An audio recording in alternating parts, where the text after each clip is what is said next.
Are you set, Hans? Yeah, I'm trying to find, we're ended at page 91, right? That is correct, and we're going to start on page 93 because it's a new chapter. Okie dokers. It's the lightning rod function. Lightning rod. Yep. Going to get ourselves a little charge, I guess. Not too much. Sandy, was it Filter Queen in Brandon? Is that what we were doing? Filter Queen? I wasn't there, but I do remember, and I remember in Winnipeg that I didn't participate either, but I remember you were selling Filter Queen vacuums. Filter Queen. Yeah, okay. Yeah, in Winnipeg too, I think. Yeah, and it was Mark and Vilnius. Yeah, I didn't know them. I didn't know Yeah. them. Yeah, it was Okay. after me, I think. Trying to track my memories here. You're all set. Bartleman, thank you. Well, this is chapter 10, and I think it's almost exactly halfway, give or take, through the hidden work. And if anybody has not read it yet and they're listening or watching this, I would highly recommend that you get yourself a copy of it and join us anytime you want online in the Zoom sessions, or just watch the videos. But reading it yourself will be also pretty strong. And where can we find a copy of that book? That would be Gateways, Books and Tapes. Do you want me to stick that in the chat? You don't show the chat on the video, do you? No. Okay. No. Yeah, gatewaysbooksandtapes.com. I'm pretty sure we have it in every YouTube if you click the more button at the bottom of the video. Thank you. Good. Yeah, We have that in there. Should. Yeah. That's helpful. People can find it. So would you please begin, Bernie, for us? Chapter 10 from the Hidden Work by E.J. Gold. The lightning function. If one can determine the present posture of the Absolute, one is able by the principle of resonance to assume this posture and, with an awakened biological machine, act as a lightning rod, consciously ascend the cross and momentarily change places with the Absolute. The human biological machine is a microcosmic duplicate of the macrocosmic body Absolute. Man and the Absolute are identical, which is why man is capable of prayer Absolute.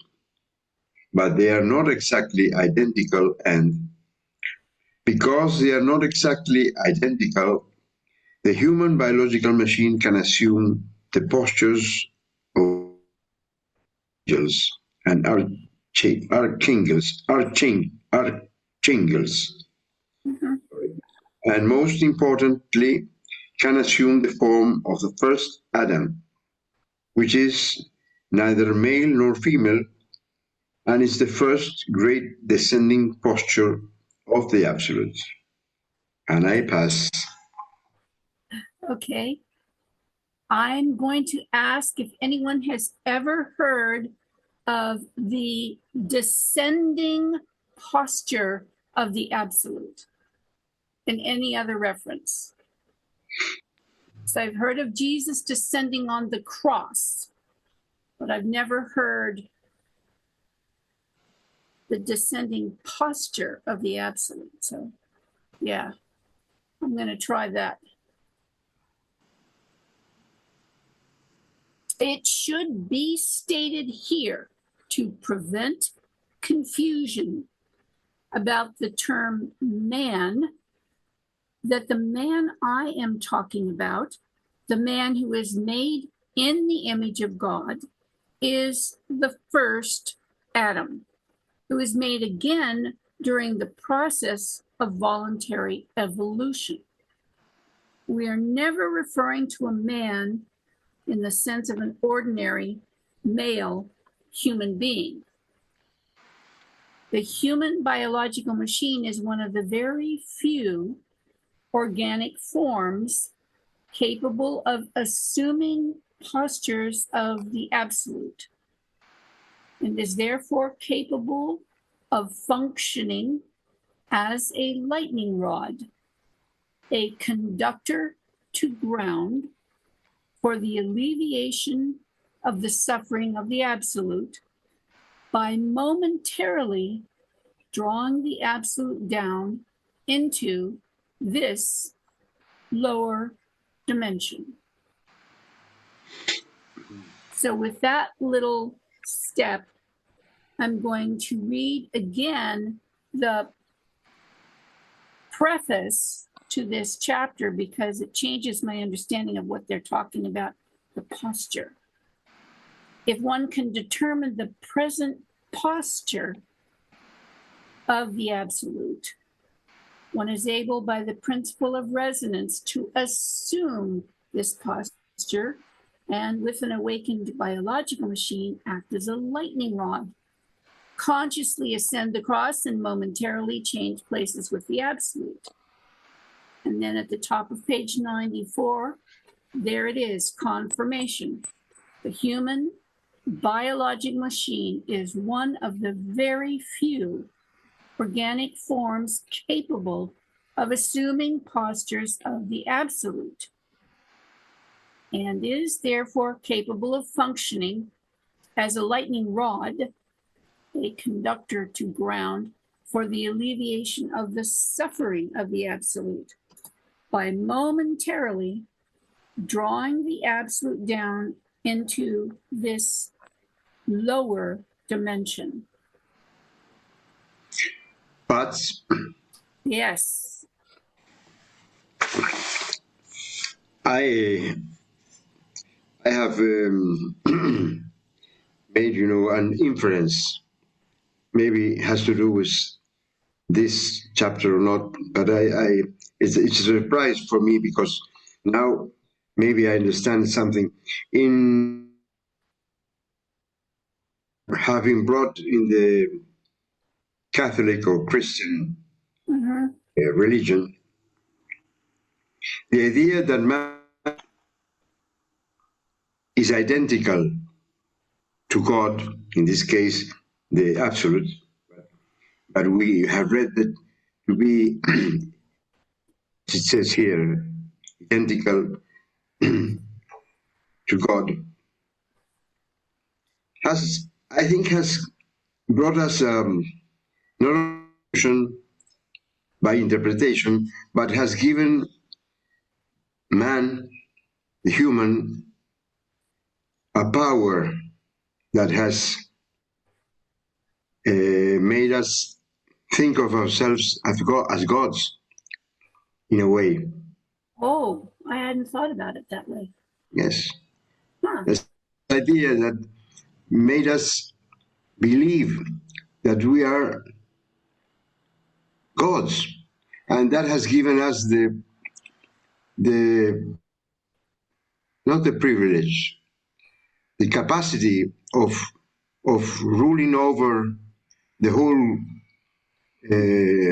nature. And with this, I see the importance of a belief.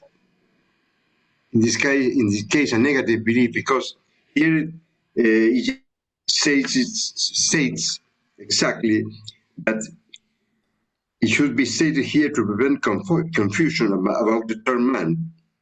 That the man I'm talking about, the image of God, is the first Adam. which made again during the process of voluntary evolution. It's not the man as we think of ourselves. It's an evolution man. Right. So I don't know if it has to do with chapter, but it is very enlightening to me because I have been brought in that idea. No, Yeah. we are the son of God, and we are in resemblance his image. So it's very easy to think we are gods Yeah. somehow. Thank you. Thank you. And so is the drawing down, drawing the absolute down into this lower dimension, is that the alleviation? Is that the act of the alleviation of the suffering of the absolute? The human biological machine drawing down the absolute? It appears to me that yes, that's alleviation. I made a note. Bajarlo de la Cruz said, release him from the cross, Mm-hmm. Right. for a moment at least. And Yeah, go ahead. and we we take the suffering, so that is why we don't like it very much.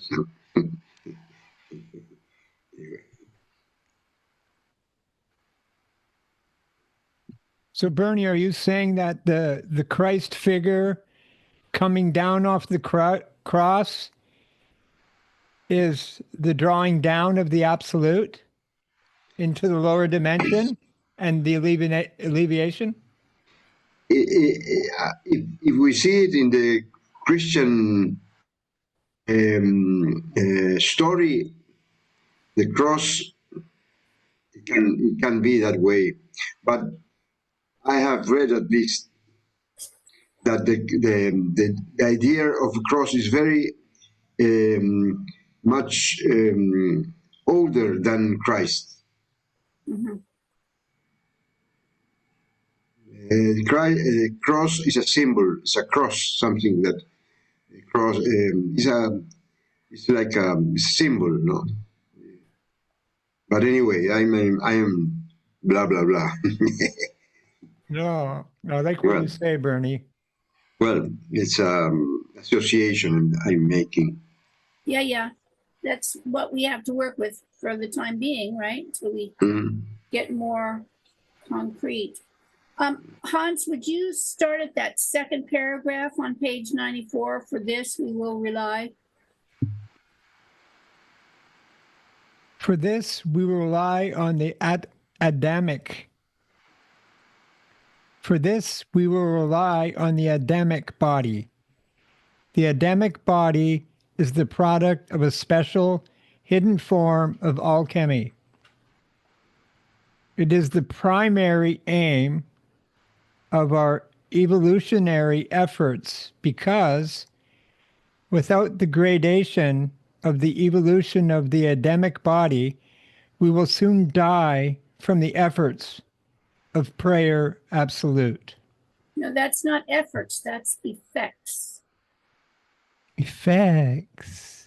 Yeah. Without the gradation of evolution of the Adamic body, we will soon die from the effects of prayer absolute. Okay. So going back a little bit, that top paragraph says, capable of functioning as a lightning rod, drawing the absolute down into the lower dimension, using the Adamic body to do that with. And if we don't have the Adamic body and we're trying to do it, we're going to die because of the effects of prayer absolute. I mean, that's an incredible description of something that's so potent that it'd kill you if you try to do it and you haven't prepped your machine in the correct manner. What's the Adamic body then? What's Adamic There mean? you go. Adamic means atom. So the atom body as in first man. And I do think that we might have read about it before this, but I couldn't put my fingers on it at the moment, I don't think. Let me try. I don't ever recall this word. Yeah, first Adam, page 93, that's the first reference. Okay. So we've just started into it now. It's, yeah, that's the one at the bottom of the first paragraph. It says, the form of the first Adam is the first great descending posture of the absolute. That's the first Adam. We have read somewhere, I ask you, or a phrase that says, Adam, the son of Adam. I think, no, it's a paradoxical. Adam, the son of Adam. So there is Adam, and then is the first Adam, and then, I don't know, maybe we are descendants of that Adam, but very concrete that we are not in the, if we have not developed the Adamic body, the electricity, so to say, will burn us. Right. Exactly. We can't handle the force. Mm-hmm. I'm looking in the index and I see on page 130, there is a reference in the top paragraph to the first Adam. Even the first Adam who contains Eve in himself cannot see himself.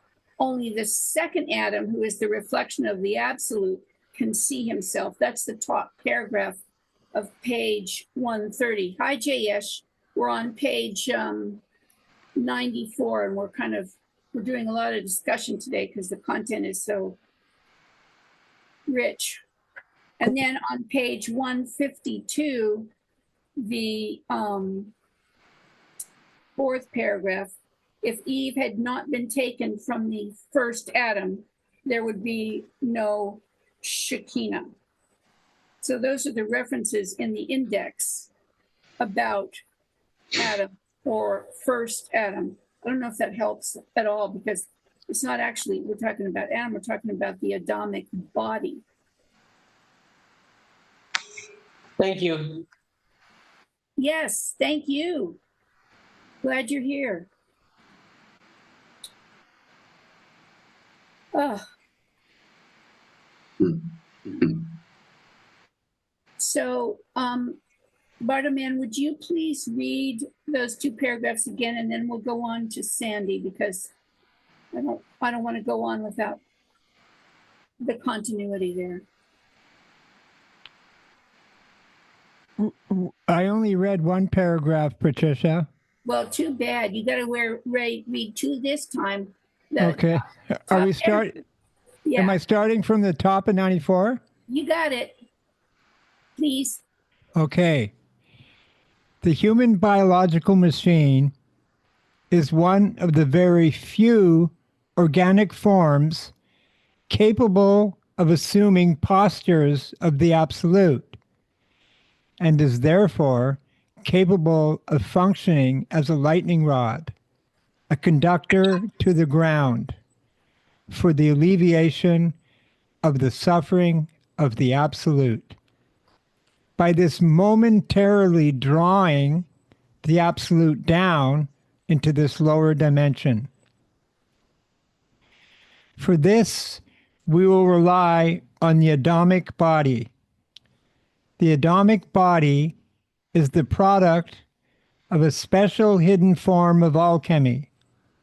It is the primary aim of our evolutionary efforts, because without the gradation of evolution of the Adamic body, we will soon die from the effects of prayer absolute.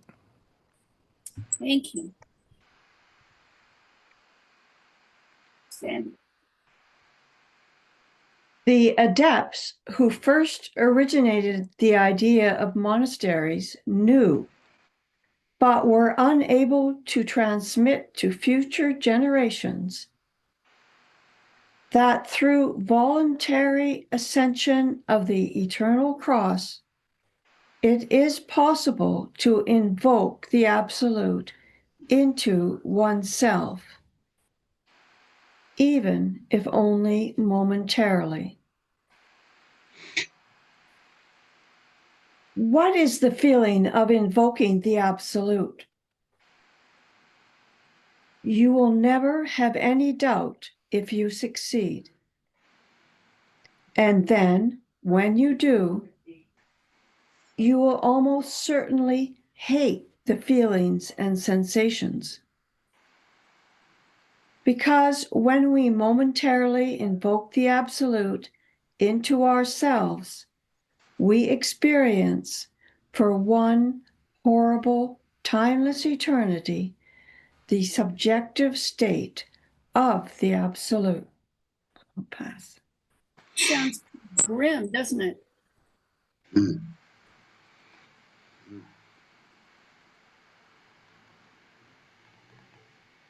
I don't know if I ever have invoked the suffering of the absolute, but I've always wanted to. So I would sure like to know if anyone else has or thought they have, and how that worked for them.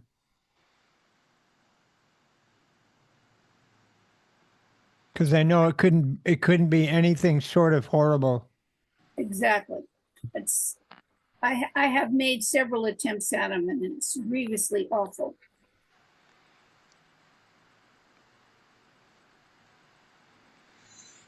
It makes me think of kind of the reverse, like when you're feeling horrible and what do they call it? Hate the feelings, and when you hate the feelings and sensations that you're having, are you perhaps invoking the absolute without knowing it? Do you know what I'm saying? Like, yeah, I hear you. I can relate to that, Sandy, because I know when I was withdrawing from heroin, I never felt anything more horrible than that in my whole life. Nothing came close. Not a broken arm, nothing.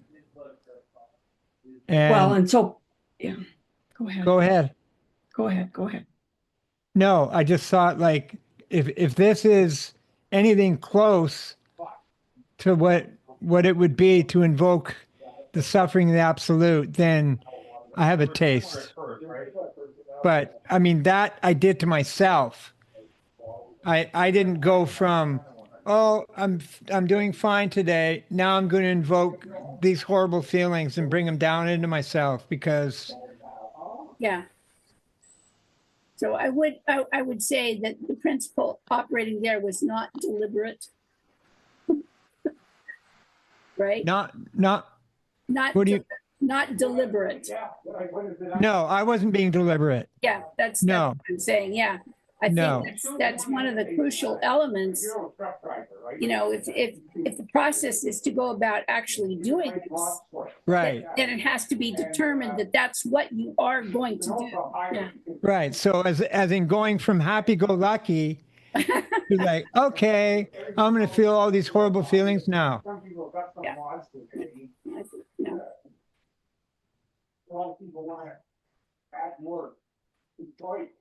Yeah.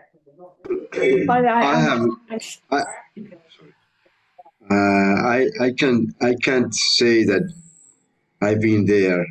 I don't know, maybe because there is a possibility that when you are there, you don't remember afterwards. You cannot tell about it because you are speechless. You're mindless. I don't know, but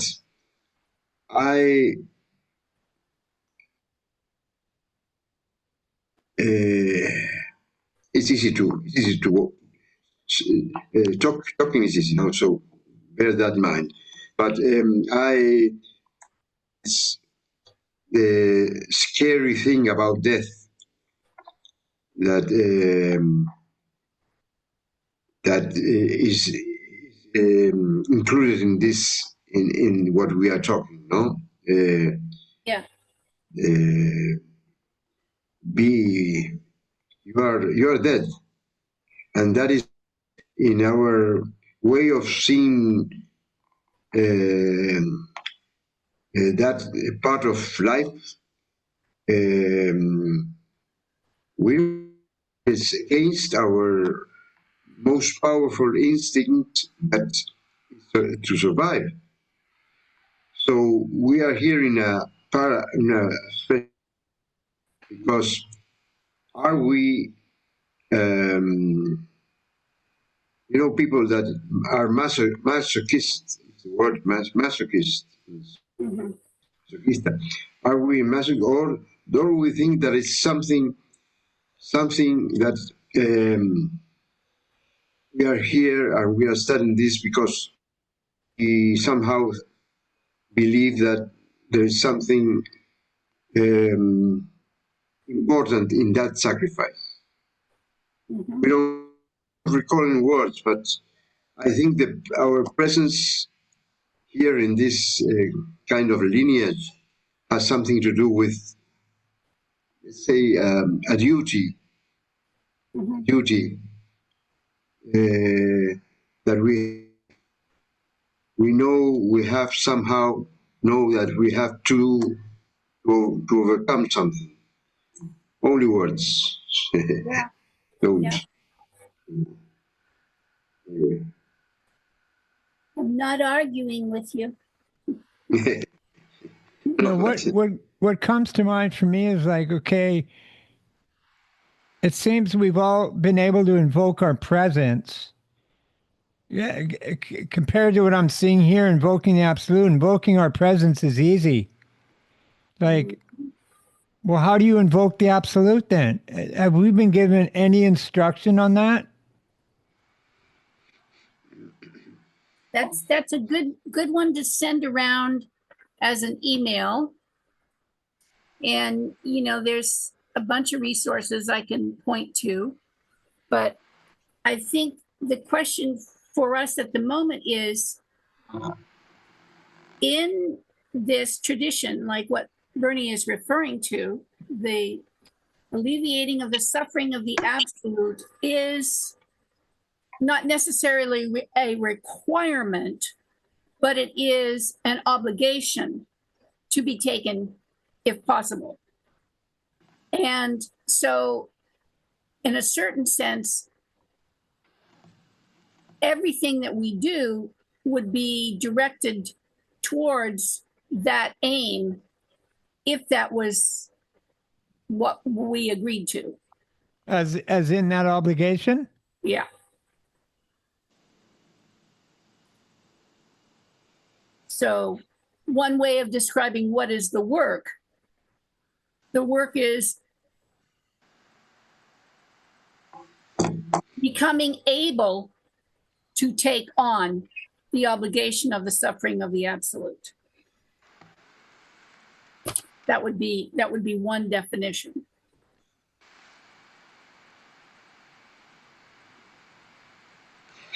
Nishant, no, Yayesh. Jayesh. I thought Nishant is here. Every day, not every day, because many days I am not able, but every day we start the reading of the American Book of the Dead with this Bodhisattva vow. And a vow is something that you take as an obligation. And let me read it. The passion of delusions are inexhaustible. I vow to extinguish them all at once. The number of beings is endless. I vow to help save them all. The truth cannot be told. I vow to tell it. The way which cannot be followed is unattainable. I vow to attain it. That's a strong vow, Mhm. no? Yes. Strong obligation that we take, we try to take, or we think we can take, Mhm. or we point to take somehow, no? The bodhisattva vow. Yes. All of it. I don't know. All gradations of it, you know? Yeah.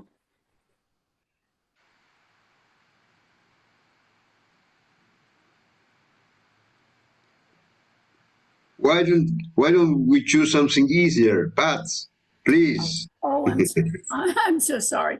Did you Uh, did you think the hidden work wasn't going to be hard? I'm depressed now. Okay. You ever rewrite to me? Just please don't demonstrate it to me. I don't want to see any demonstrated depression. Thank you.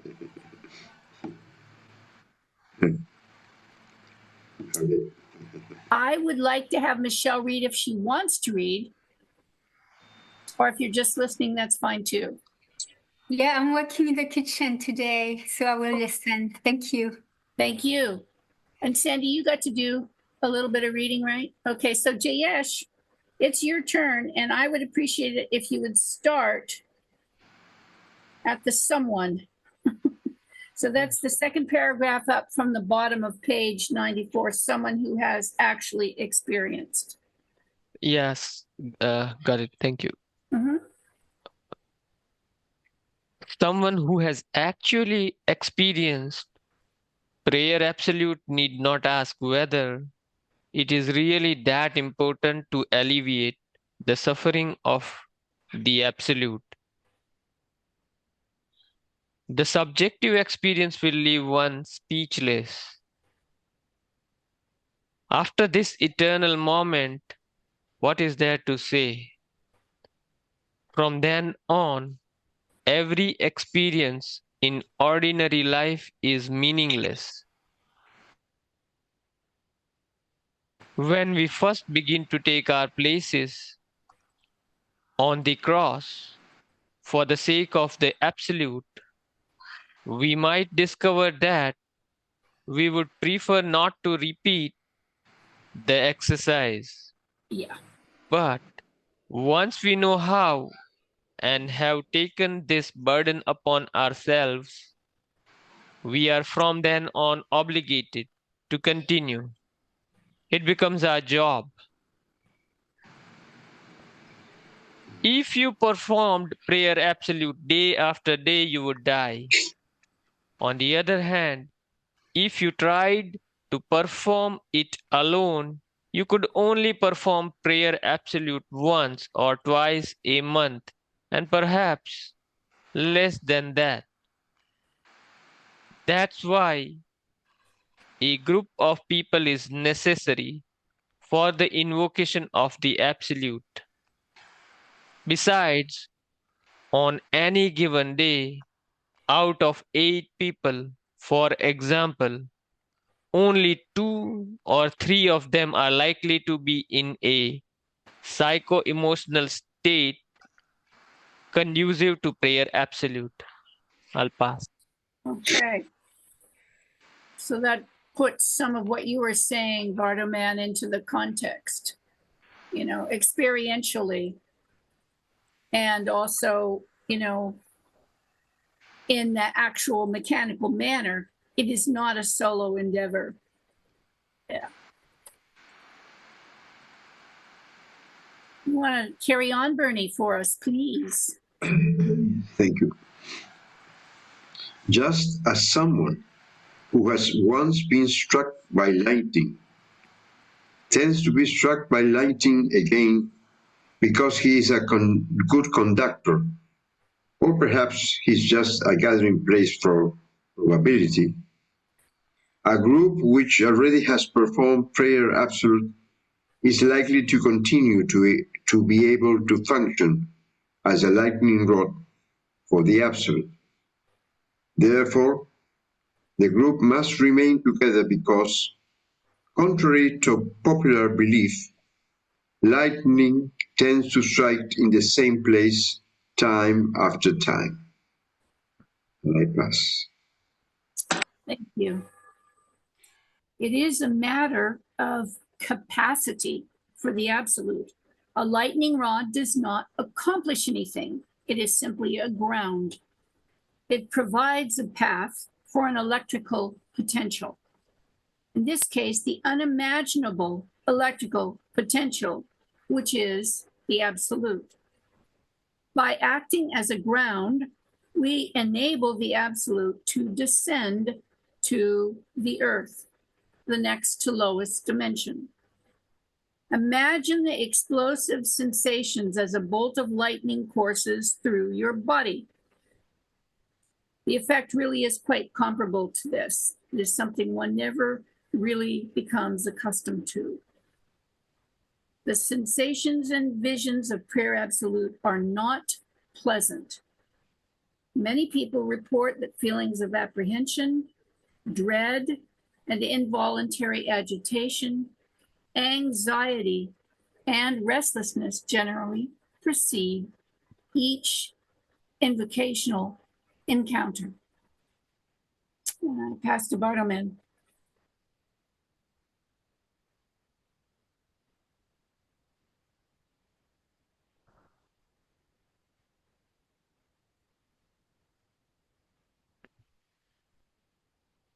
Okay. In addition, it is destructive to the body and has much the same effect repeated seances.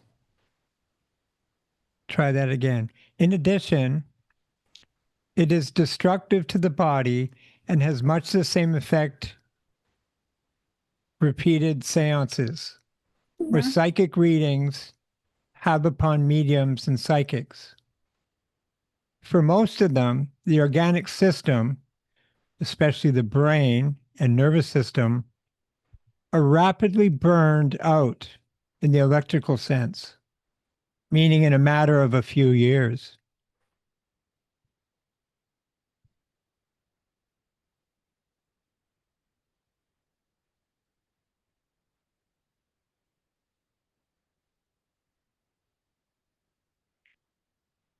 Are you going to do more, or are you going to ponder, or are you going to question? Pondering, passing. Thank Passing, you. pondering. Thank you. Passing as I ponder. Thank you.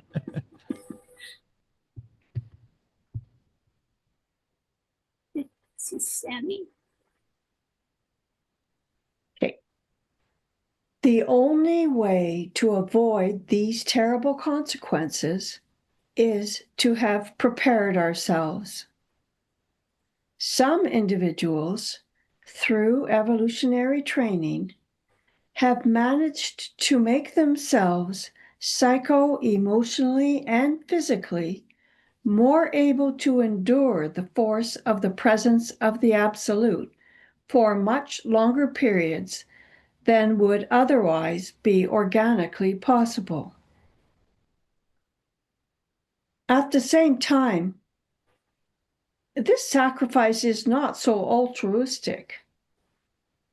It provides the force for evolution, automatically altering the organic substances present in the biological machine.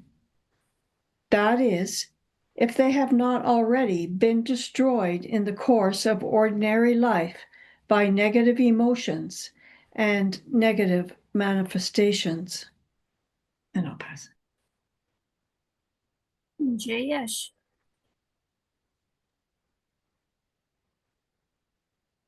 Before we actually attempt to perform prayer absolute, we can increase the machine's endurance first by repeated awakening and then by the invocation of beings of only slightly higher dimensions than our own, whose presence is not nearly so profoundly disruptive to the continued life of the machine.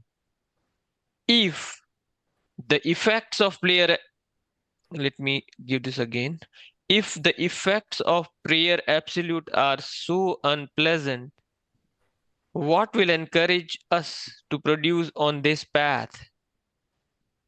The feeling which produces in us a powerful inner urge to continue to help the absolute in spite of the negative effects of prayer absolute on our machines is called baraka, which is another word for objective conscience. Yes. Now I'm going to stop us here for today because I want us to spend a little time with the drawing that is to the right of this page. It comes under the title of the chapter, which is called the lightning rod function. If we recall, a lightning rod is something that by its nature, just the way that it's constructed, draws the energy. So my understanding of this drawing shows that there are multiple locations, and I don't read Greek, which I think that is, or Latin. There's multiple locations that are named in this page. And I think it might be helpful if we do a little research before our next session and see if we can get some comprehension, because I believe that the reason this particular drawing is on this page, because I remember when they were putting this book together, is because it has relevant to the content that we've just read about the prayer absolute. So does anybody read Latin?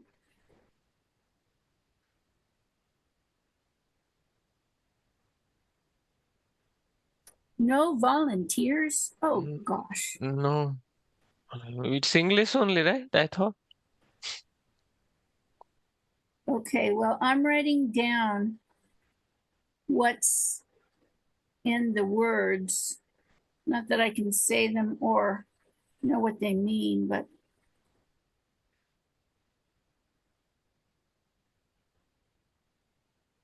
I think I can find them, you know, with the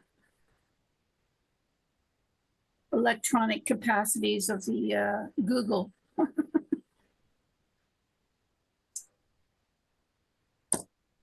So if we were to look at this book, we're halfway through now, and the title of the book is The Hidden Work. And it seems like all the prep that we have read through this material here up to this point gets us to what our tasks might be or could be considered to be. And the further pages have more in the way of, you know, the diagrams of how the energy flows and that kind of thing, and descriptions about how it occurs. But for me, this particular 2 pages or 3 pages, whatever it is the crucial point of this book. It has the description of what might make it work. So for that reason.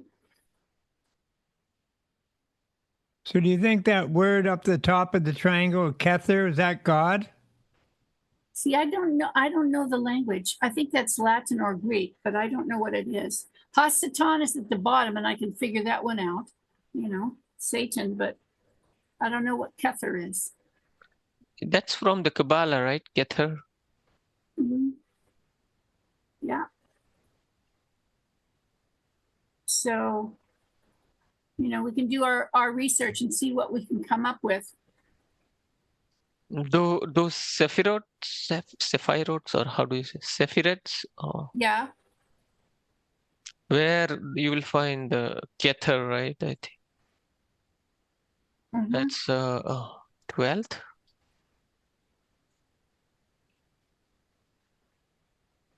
Yeah. Hebrew, it's a Hebrew, right? And in the middle, that is also Hebrew for ons off.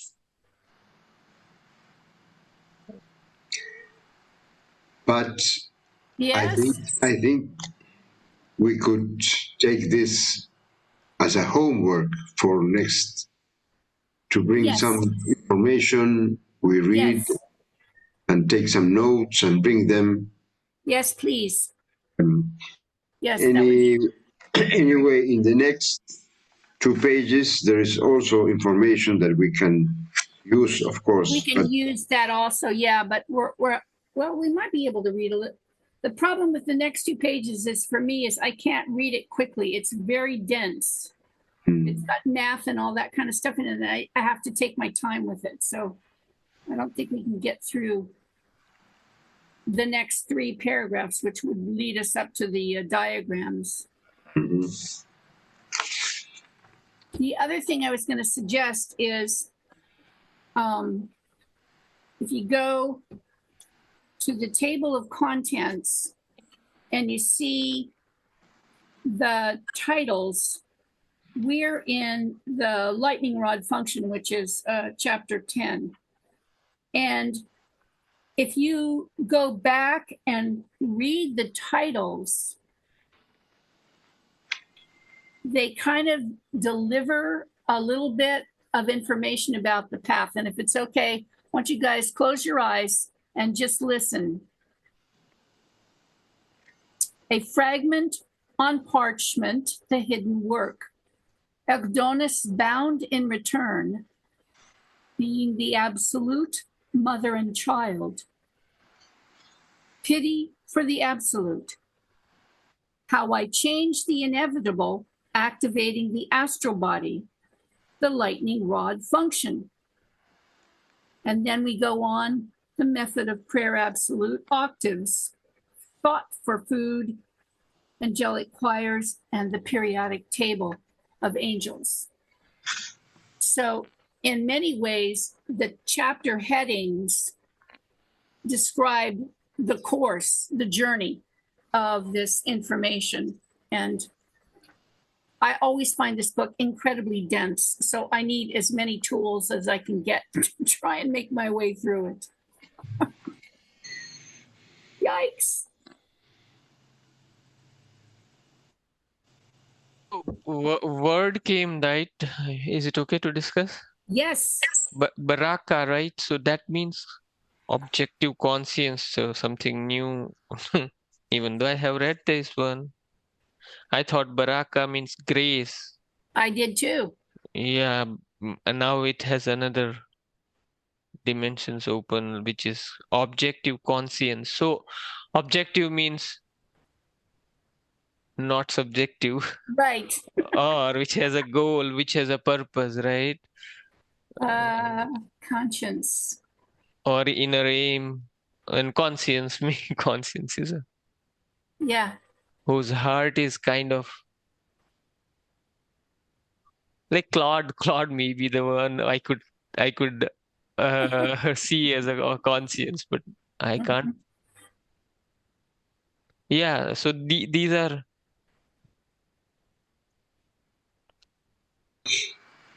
interesting. It opens up. I mean, I just Well, the challenge for me of this text is that I sort of never know where to go with it because it leads so many places, you know, but I'm completely available for direction if anybody has an idea about how we want to go forward.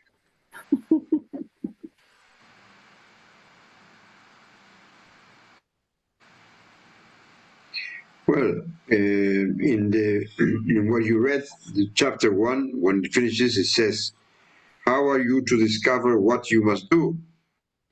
Actually, where we all sit. So we are there. We are trying to discover. Yep. Challenge. kind of invitation, huh? invitation to go run away or go away.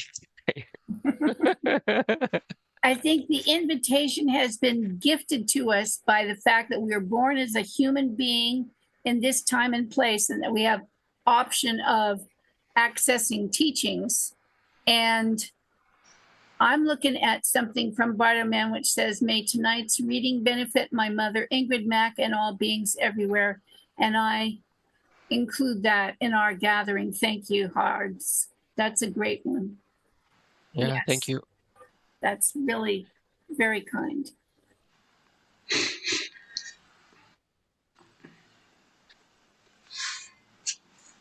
So if we just take a lightning rod and let's consider as a op.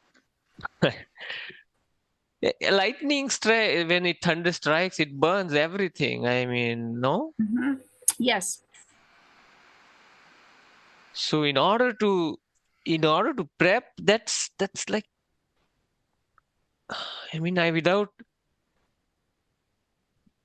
catalyst or without any higher help, not just impossible. It is not just impossible,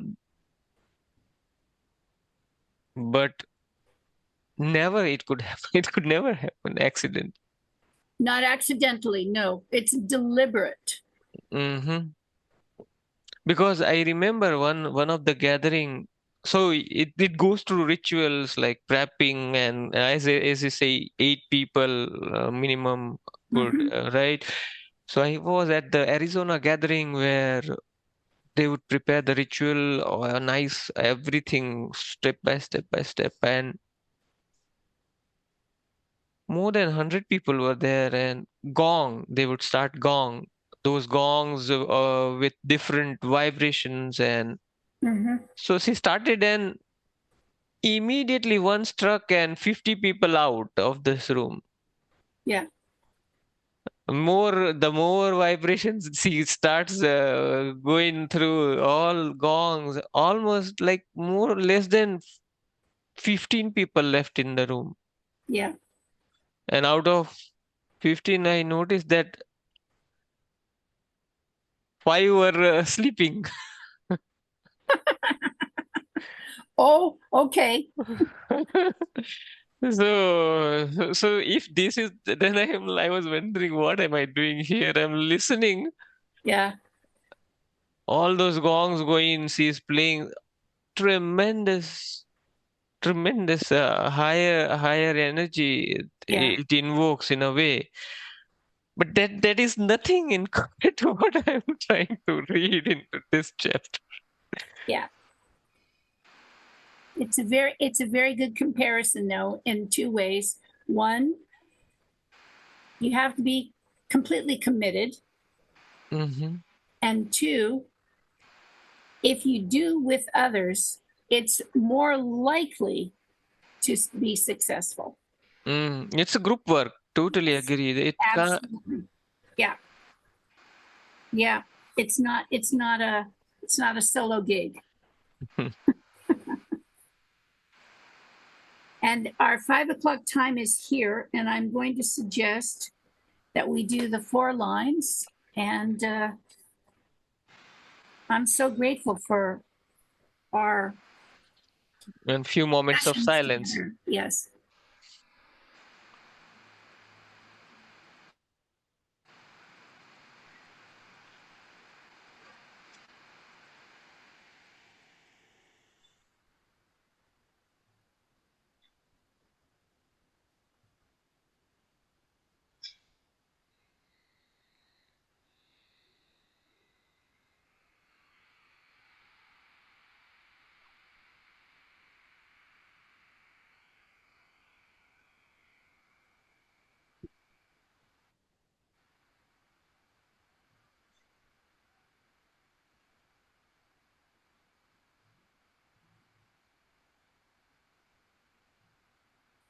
All All All phenomena phenomena phenomena is is illusion. neither attracted nor nor repelled, repelled, not not making any sudden moves. moves. moves. My habits will carry will carry me through. Me through. Thank you all. Thanks all. Good night. Good night.